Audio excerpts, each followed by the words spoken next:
এটা কাবা। কাবার পশ্চিম থেকে পূর্ব দিকে নামাজ হবে, পূর্ব থেকে পশ্চিমে হবে, উত্তর থেকে দক্ষিণে হবে, দক্ষিণ থেকে উত্তরে হবে, চারিদিকে হবে।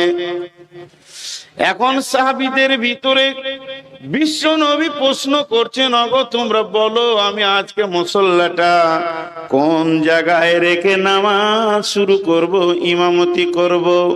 সাহাবীদের যার যেমন ছিল সে তা বললেন, কিন্তু হযরত উমরকে জিজ্ঞেস করলেন, উমর রে তুমি একটু বলো আজকের দিনে আমি মুসল্লাটা কোন দিকে রাখবো। হযরত উমর বললেন, ইয়া রাসূলুল্লাহ আমার বলতে 2 মিনিট লাগবে। বলছে বলো।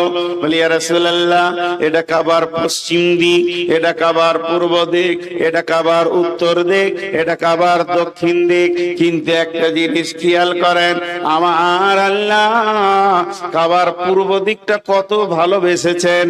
কাবার পূর্ব দিকে রয়েছে হাজরে আসওয়াদ, কাবার পূর্ব দিকে রয়েছে জমজমের কূপ, কাবার পূর্ব দিকে রয়েছে সাফা মারওয়া, কাবার পূর্ব দিকে রয়েছে আল্লাহর ঘরের দরজা, আবার কাবার পূর্ব দিকেই রয়েছে আপনার দাদার বংশের পদচিহ্ন ইব্রাহিমের, আবার কাবার পূর্ব দিকেই রয়েছে জায়গাটা ইব্রাহিমের। আল্লাহ তাকে কত ভালোবাসে, এত বড় পরিধি মসজিদের ভিতরে সামান্য জায়গা ইব্রাহিমকে তুলে দিয়েছে। আর আপনি ওই বংশের সন্তান, আপনি সেই বংশের গৌরব, আপনি সেই বংশের সুসন্তান, আপনি সেই বংশের আখিরি নবী। আর হযরতে ইব্রাহিম চোখের পানিতে কাবার তামির দিতে গিয়ে কেঁদে বলেছিলেন, সূরা বাকারায় আছে, আয়াত মুখস্থ নাই ভাই, সূরা বাকারায় আল্লাহ বলেছেন হযরত ইব্রাহিম 3খানা দোয়া করেছিলেন। তার মধ্যে একটা দোয়া ছিল, আমার ইসমাইলের বংশধরের প্রতীক চিহ্ন যেন পৃথিবী থেকে নিশ্চিহ্ন না হয়ে যায়, ইসমাইলকে যেন আল্লাহ কায়েম রাখো, আমার ইসমাইলের নাম যেন কিয়ামত পর্যন্ত থাকে। তাহলে না আল্লাহ তাবারক ওয়া তাআলা সেই ইসমাইলের বংশের নিসাল থেকে আখিরি নবীকে নিলেন। হযরত উমর বলছেন, ইয়া রাসূলুল্লাহ আপনি আপনার বংশের পরিচয়কে রাখার জন্য আপনার দাদার জায়গাতে মুসল্লাটা রেখে নামাজ শুরু করে দেন। হযরত উমরের কথাটা যেই বলা শেষ হলো, জিবরাইল আমিন এসে বিশ্ব নবীকে বলে দিলেন, ওয়াত্তাখাযু মিন মাকামি ইব্রাহিম মুসাল্লা।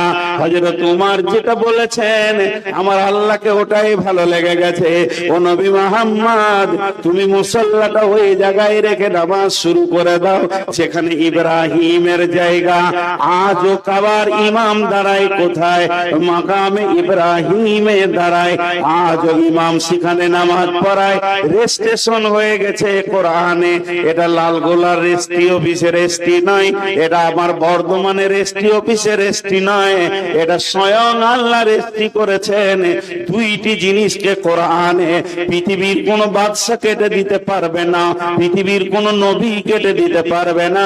একটা হলো, এটা হলো মাকাম ইব্রাহিম, এটা ইব্রাহিমের জায়গা, ওটা পৃথিবীর কেউ অন্য নামে করে দিতে পারবে না, স্বয়ং আল্লাহ দিয়েছেন ওটা।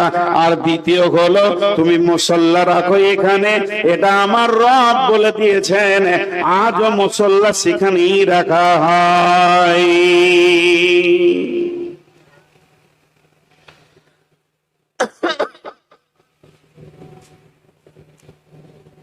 আজও রাখা হয়। মাঝে একটা ছোট কথা বলে নিব, মনে খারাপ কিছু লিয়েন না, ক্ষমা চেয়ে বলছি হাত পা গুলো ধরে। উমরা যদি করেন তো এই খেপার সঙ্গেই যেন, এইটুকুই বলে রাখলাম। বিজনেসম্যান যদি মনে করেন তো করে নিতে পারেন, বিজনেসের নিয়তে নামিনি। ইতিহাস যেগুলো বলি ওখানে ওইগুলোই দেখিয়ে দিই, এইটা মাকামে ইব্রাহিম। তো যাই হোক, যে কথা আপনাদের সামনে বলছিলাম, তা আল্লাহ আবার ওইটার কথা কোরআনে তুলে কি বললেন, ওয়ালিল্লাহি আলান নাসি হিজ্জুল বাইতি মান ইসতাতাআ ইলাইহি সাবিলা। হে বিশ্ববাসী রে, হে বিশ্ববাসী রে, আমি তোমাদের দাওয়াত দিলাম আমার ঘরে তোমরা এসো, আমার ঘরে তোমরা এসো।